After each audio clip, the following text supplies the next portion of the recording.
Welcome back to Satisfactory. Now there's been a couple of streams that I've done, so there's been a fair amount of work done in the factory since my last episode, but it should be enough to fit into this episode. And there the drone goes. So that's one of the major changes. I've finally managed to get the stuff up and running, and as you can see, I am hovering about in my what's this thing called? My hover pack. This thing is absolutely amazing. I am so happy with it. Let's remove the fog, shall we? There we go, much better. So we have the things that I've built from the last episode. They're still here. But we also have heavy modular frames, aka Borg cubes, set up here. And as you can see, there is a new factory floor up there, but we'll get back to that when we are ready for it. We have the drone ports here. We'll get back to those as well. Because let's start at the beginning, I think. And that would be taking the train. There has happened some changes to the trains as well. The drones are absolutely fabulous when it comes to logistics, by the way. I am very happy they added those. Let's have a little ride with the train, because we are going to the outpost that is making batteries. Yes, I finally got batteries up and running, which was about a time, if I may say so myself. Now let's see here.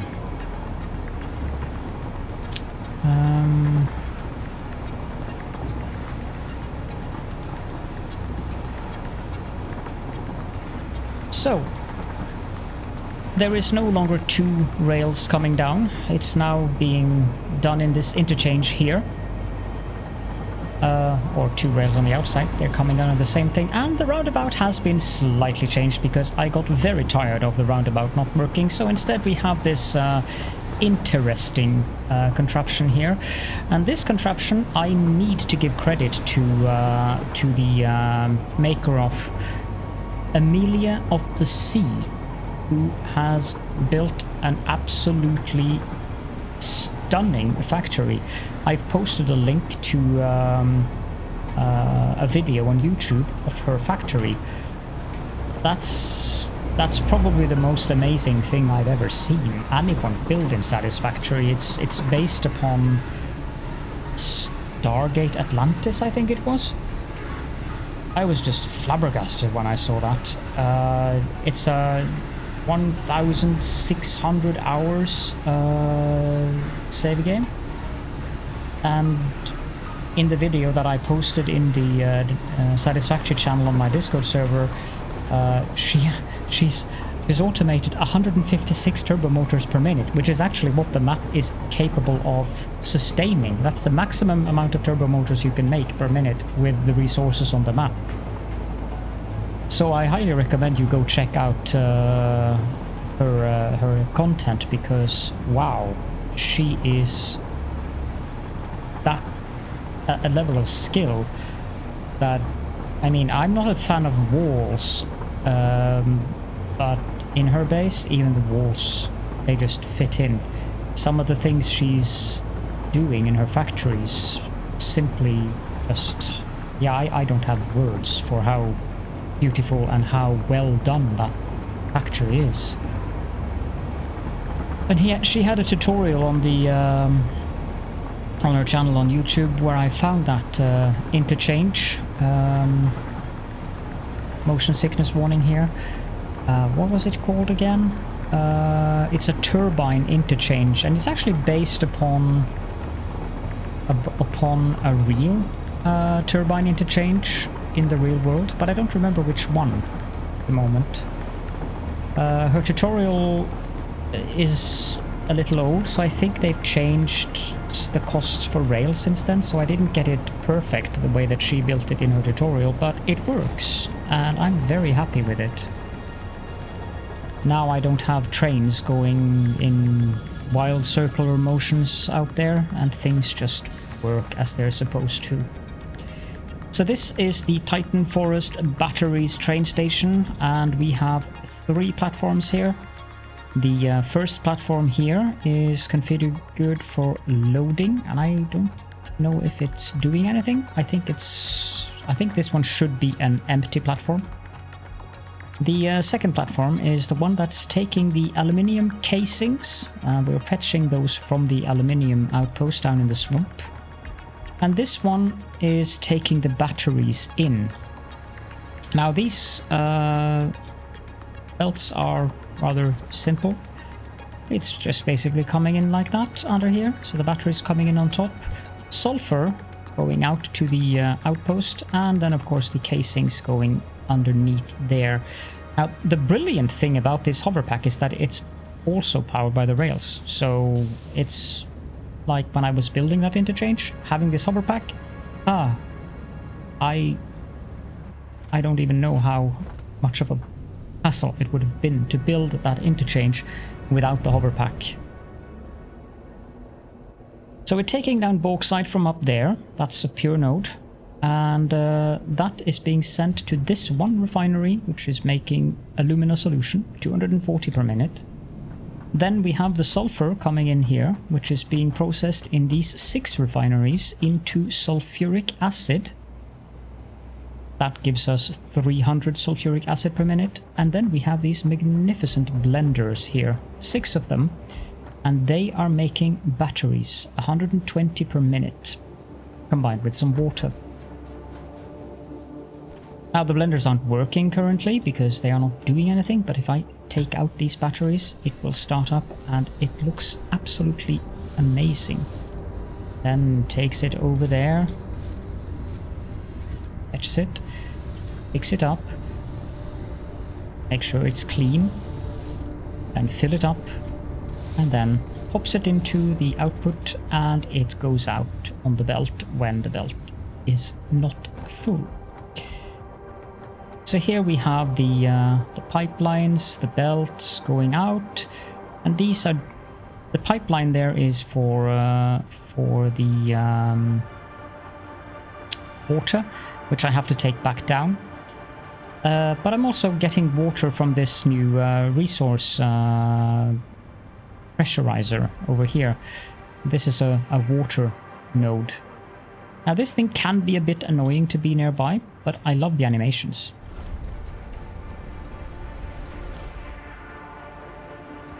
Boom, boom, boom. The problem is when you are nearby these, those whoops. I'm not a very big fan of screen shakes. I seem to recall they do that. Yeah, I'm not a big fan of the screen shakes, but it works. This one isn't overclocked, so each of these output 120 per minute because each of them are pure. But I'm producing more water than I need. So I have a valve here. This is the first time I've used a valve like this. And this valve is set to limit at 320 per minute.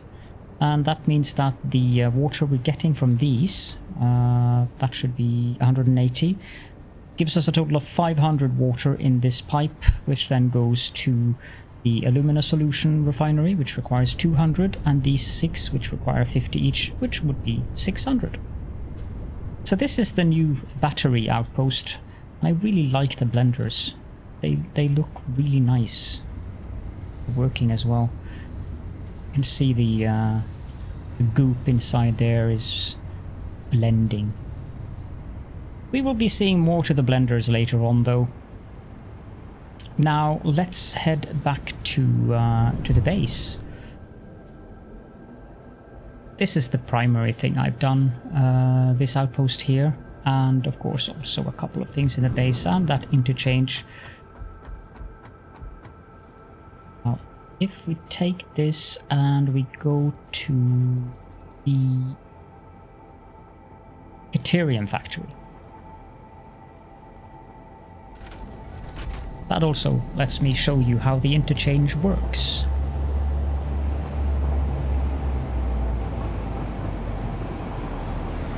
My frustration with trains are dropping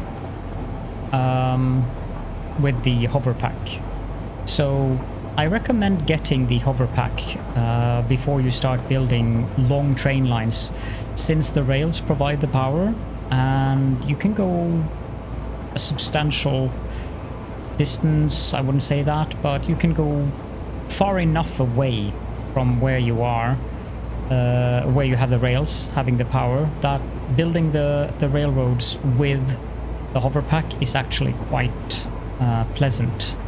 It just makes your life so much easier when you deal with building rails.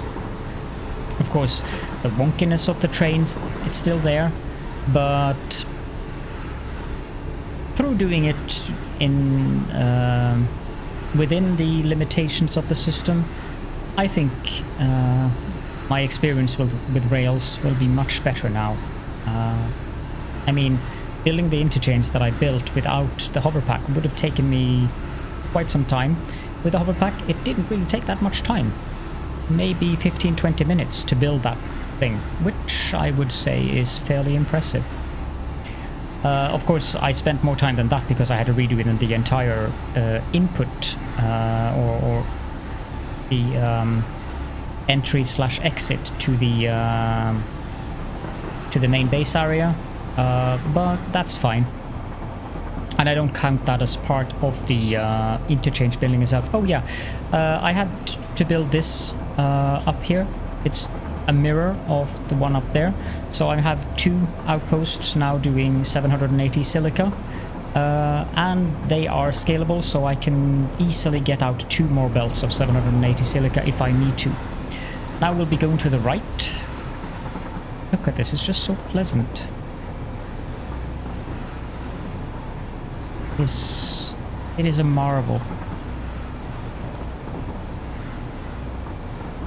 I'll take us up to the silica outpost, just for fun, after we've been at the Caterium factory. Just to see the interchange working fully.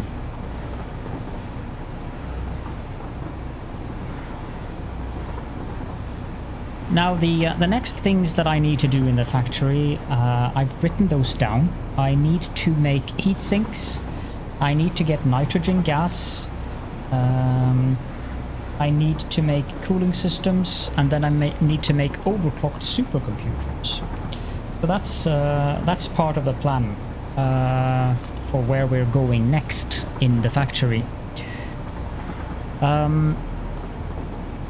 When I've done those things, or rather when I'm done with tier 8, I think that I will end this specific factory and I will start a new one in a different part of the world, because the Dune Desert, it has been very enlightening. I've learned a lot from building a factory out here, but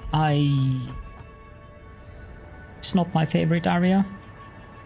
It looks nice, but I want to go back to the rocky desert.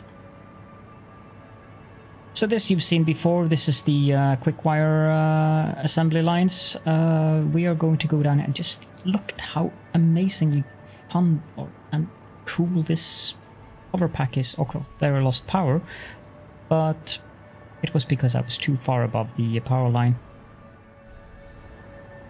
And it's just a matter of clicking space and you get it back. I had forgotten to do something over there, but that's only relevant for those of you who are paying attention to the stream. That one wasn't overclocked, so I wasn't making enough concrete.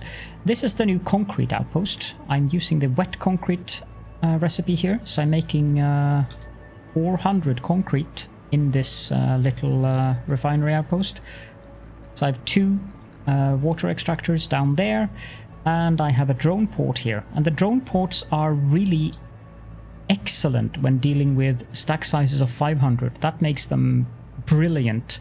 You can see the outgoing transfer rate here is 1,616 items per minute, which is more than 2 full belts of concrete, taking it from here to the port over there, where my crosshair is, I think. No, it's actually down there. Now, I have built a hypertube here. I'll show you that before. No, I won't. I will not show you that before. We will go to the quartz/silica outpost, and we will demonstrate the hypertubes after that, because I've built an entire new network of hypertubes, because I need faster travel within the factory. Note how it's not the power line that gives the power to the hover pack, it's the power poles, and that also includes the machines. You can see the zap thing that comes there. It's which one is providing power to me currently. Can be a bit distracting to see those zap lines every now and then, but they need power. And you get this glorious view of everything where you can just fly above without having to use mods. Oh, speaking of mods, in the Satisfactory modding Discord server, I saw that they have received the information they need from Coffee Stain Studios, which means that we might be seeing mods sometime soon. They did not want to give a date for when, but they have gotten to the point where they are now actively working on getting the new mod launcher working, and when that's working, all that remains is for the mod authors to update their mods, because they have everything they need except for the mod launcher, and then we are ready to go with mods again. And I can't wait for that, because I miss the smart mod so that I can build foundations more than one at a time. So yeah, that would be nice. I don't know when I'm going to start a new factory. It probably won't be right away. I've played a lot of Satisfactory lately, and while I am enjoying it immensely as always, it's good to take breaks as well. And there are other games that I would like to play as well. But it depends on what is available and also what you guys want to see, so there is that. Although this won't be the last episode, have no fear. I have lots of work still to do in this one. So I'm getting a bit ahead of myself here. Now we're going up to the left, and this is just absolutely glorious to watch. Like, and it doesn't clip. It might look at it clips, but it actually doesn't. It goes right beneath the track there. So it's just a beauty. I can quickly show off the outpost since we're here. I used to have this belt under here split at that area, the location of that conveyor pole. It is no longer split, so each of these are getting one dedicated line of 780 silicon each, or silica each. And the silica is coming from the outpost down there. Not sure what this is remnants from when I built the railroad, I think. And the mines down here are configured exactly the same way as the ones up there, so they are producing 156 raw quartz each. I think that's 130%. Yes. Actually remember the numbers. Pressing myself here. So I set them up with a Mark IV belt coming into this splitter, which then splits off into two Mark III belts, which then feeds each line. And there's 21 machines here. The last one is clocked down at 80%, just like the facility up there. So they are 100% similar, both producing 780 silica for the factory. And why did I need more silica? Well, we're going to get to that now. I think this is the wrong train. I would like to go into the AFK train. Thank you. And we'll go back to the Fax AFK station.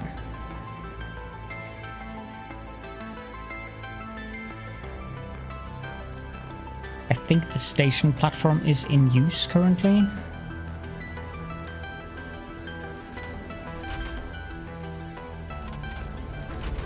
Yeah, it was. everything shuts down when one of the platforms are in use.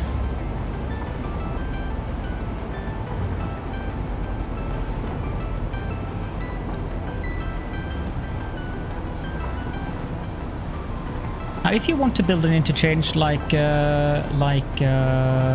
Spirit of the Sea, she has a tutorial on her YouTube channel, and it's really easy to follow. So if you want one of these yourself, then go check out her channel.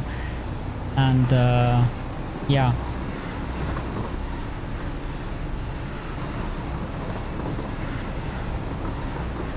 I'm quite happy with the revamping of the railroad, actually.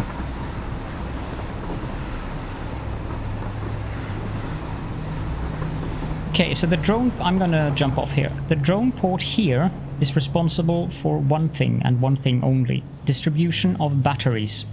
Now, these stack in 200s, which doesn't necessarily mean that it's an optimal drone port, but... they don't use that much batteries, and they even rebalance the batteries. I'm going to use drone ports for many things from this area here, like what I did over here. This is the quick wire. That one is for batteries, so that I can have more drone ports going down here, and the battery drone here will distribute the batteries down the line. So this one is responsible for quick wire and sending that quick wire off to the new factory floor over there. We are going to head on over there right now, I believe, but we are not going to go there via the hoverpack. No. Instead, we're going to use the new hypertube network. Probably should take that up there, but yes. But this is the new one of the new hypertubes. And I'm using the wall-mounted hypertubes supports to connect the hypertube to the ceiling. Now that does create a little bit of clipping every now and then, but it's fine in my opinion. So that one, I would like to have signs here, but I don't. That one goes to the railroad station. This one goes to the hub. And the lines you see, it's because I'm still wearing the hoverpack, so it's connecting to all kinds of things on my little travel here. I can change that to the boots so that we don't see those lines. And whoop, and then we are at the hub. And of course these two, you know, that one goes to the railroad station, that one goes to the refinery hypertube. In the hub, since the last time, they moved the hoverpack down to tier 7 and they changed the requirements for it so that you can unlock it at tier 7 instead of tier 8, which is going to be very useful for many people. Of course, this is a fair amount later than the... Or is it? No. Well, yes, it is. You get tier 1, 2, tier 3, 4, tier 5, 6, and tier 6, 7. So you get the trains before... You have to unlock tier 7 and 8 to get the hoverpack. So you get the trains in the tier before. So to get the hoverpack, you'll have to make these... where are they? Adaptive control units, modular engines, and I think it's another one that's from the previous tier that you need. I don't remember exactly. It's been a long time since I did any of these things. Yeah, I think it's one of the previous ones that you need in addition. Now for the final one, we are going to need nuclear pasta. We are going to need thermal propulsion rockets, and we are going to need magnetic field generators, and I am a bit worried about these things because they are going to be interesting in quotation marks to build, but hey, that's the fun of Satisfactory. So yeah, in the MAM I have unlocked a couple new hard drive recipes. There's no need for me to scan one, because if I do, I will only get the result that I have no more to unlock. Those recipes are cooling device alternate recipe, the supercomputer alternate recipe, the instant scrap. You can make the scrap in a blender, which looks interesting. However, it does take sulfuric acid, and I'm not sure if that's a good trade-off, since there is only that much sulfur on the map. There's the radio connection unit, which is an alternate recipe for the radio control units. There's the electric motor, which uses the electromagnetic control rods combined with rotors to make motors. I'm not sure if that's a good one. And there's the classic battery recipe that doesn't need the blender. You can make batteries in a manufacturer, but that one requires alclad aluminium plates, and I think that one is not at all a good recipe, to be honest. Let's go back into the hypertube here, and I'll show you the 2 final new hypertubes that I've built. If these hypertubes turn into a problem for me, I will change them. They are not... it's not like it's a massive undertaking to change these. But while we're here, there is something that I'd like to show you guys. I don't think I did it there. Okay, I need to show it at the other place. So let's take the middle one, which goes out to the next part of the factory floor. This was a little thing I did to have the hypertube here. And this specific tube here is probably the one that is most likely to get moved, because I suspect it might get in the way. Okay, now if you look here, I've built these new ramps up. And here's a power line going there. However, here there is no power line going there. And I discovered a new trick. I don't remember where I saw that, but that trick is very interesting. You can build these wall-mounted power outlets. Build them directly underneath the power pole. And when you then connect the power line, it goes through the pole itself, so you can't see it. It gets hidden. So that's a trick that I'm going to be using quite a bit, because it makes things look so much more... I don't know. I can demonstrate it actually, because I intend to do the same thing up here. So it's a little bit finicky when you're dealing with a power pole like this. I can, of course, attach it there, but if you hit the correct place there, now I can do power line, and I can connect that to that one. And we can go up, and then the autosave, of course, is incoming. Have to wait for that. There we go. And then it turns into night. It's midnight, and the moon is up. Can I get you to connect where you're supposed to do? Yes, I can, but it requires... Let's use the precision mode and see if I can find the magic pixel. There. And then we connect power line. Come on. From there to there. And now these two, we connect with one another. There. Now I have power going from that pole to that pole, but it's hidden inside of the foundation. Very useful little thing. Okay, now there are some new machines up here, and there are some machines standing still there. Let's have a look underneath here. We have circuit boards, we have silica, and there comes where I needed silica. And these are being transported here. The circuit boards and the silica, I had to do them on level, or floor level and level 4. Level 1 and level 4. The circuit boards are coming down here. And that's from up here where I had this smart splitter. I still haven't split that off to anything else. So it's basically left output any, center output overflow, which isn't really correct. This could have been a regular splitter, to be honest. This should be set to any as well.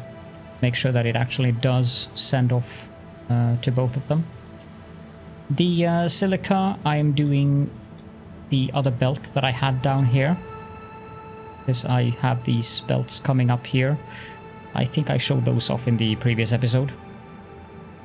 And I would like to do something about this area, but I'm not entirely sure what. What I could do is move all of this one back, but it wouldn't really help all that much, because I would still only have...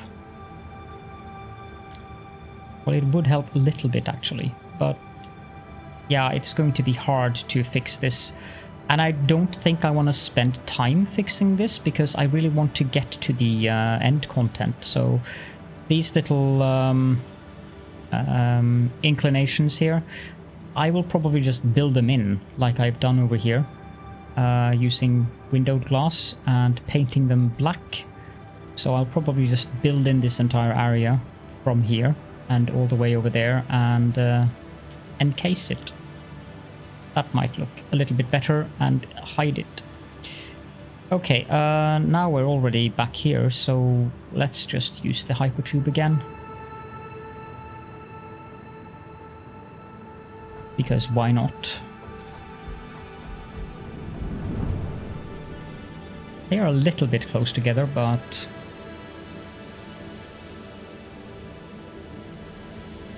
I've only once managed to take the wrong one, so that means that they are working at least. And whoop. So what I'm doing up here is building high-speed, or manufacturing high-speed connectors. Now, instead of taking a dedicated belt of quick-wire in, since quick-wire stacks in 500, I figured that using drones for that would be a good idea, and with an incoming transfer rate of about 780 per minute, that's perfect, because that is what this assembly line needs, 780 per minute. The quick-wire is the one I need the most of here, so this line is built around that. There's 1, 2, 3, 4, 5, 6, 7, 8 of these machines, but 2 of them have been overclocked to 133.3333%, or simpler, 4 per minute. So both of these are at 4 per minute, while the rest of them are at 3 per minute, and that gives us a total of 26, I believe. 3, 6, 9, 12, 15, 18, 22, 26. For now, I'm just stashing them in this container here. And I have a hole ready to take them down. This took me a while to build. I missed the Smart Foundations mod, or Smart mod as it's called now, greatly when I built this, because 2 floors and glass foundations. Ooh, that was time consuming. But yeah. I hope that they'll add the ability to mass produce foundations in the base game at some point. But for now, I'm more than content with Coffee Stain focusing on fixing bugs rather than quality of life things. And I'm also very content with them adding to the content to the game. So, the final hypertube here, that's the one that I didn't take from out at the concrete outpost. I figured that instead of driving out there, I would rather have a hypertube so that I could easily go there. There are some artifacts still. As you can see, there are some weird things happening, like what happened there with some bizarre rainbow-colored thing happening in the landscape. I don't entirely know what those are, but I'm sure they'll get around to fix those as well. They did fix the aluminium casing once, so it's probably just some minor bug in the code that they need to take a look at. And update 4 is going to be released to the early access branch, I think it's on Tuesday, so I was hoping I would be done with the update 4 content before then, but alas, that's not going to happen. What you see over there is the old Steel Outpost. That's, or old and old, it's the outpost where we are smelting down steel using the Alchemist recipe. So we have to smelt the iron ore into ingots before we send them to the foundries. And I think I had some unbalanced things out there, so I might have to go and have a look at that if I need more steel, that is, but I don't think I do currently.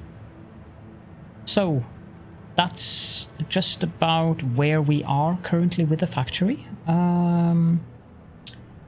That just had a rather good time for the episode.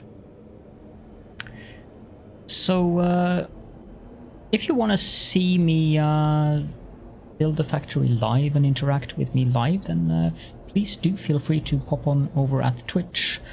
If you click the follow button, it's quite simple, the URL. twitch.tv/Caledorn, so it shouldn't be that hard to find me there. If you hit that follow button over there, you should get notifications from Twitch if you have it open, using the app or having it open in a browser when I go live. But I also have a role in the Discord server that you can take in the FAQ and rules channel. And when I stream, I usually ping people with that role 15 to 30 minutes actually before I start streaming. And of course, there's also a bot that intermittently works as I want it to, which means that sometimes it actually does ping before I start, sometimes it pings 10 minutes after I've started, but at least it does ping when I'm online as well. So you have that option too. Otherwise, I do of course post the streams to YouTube, as I'm sure most of you have noticed by now. So if you don't want to watch them live, you can also just watch them here on YouTube. Although I cannot post them on YouTube within the first 24 hours after I've streamed them, since I have obtained the Twitch affiliate status. Thank you so much to all of you who have contributed to that. I am deeply grateful for that. And yes, I'm just talking a little bit of tentacliness here. So with that, if you have any questions or comments, as per usual, do feel free to leave those in the comment section. And also, if you're interested in Satisfactory and discussing Satisfactory, showing off your base and stuff like that, do consider joining the Discord server. We have many skilled Satisfactory players in the community who will be more than eager to help you if you have questions or want to share builds and stuff like that.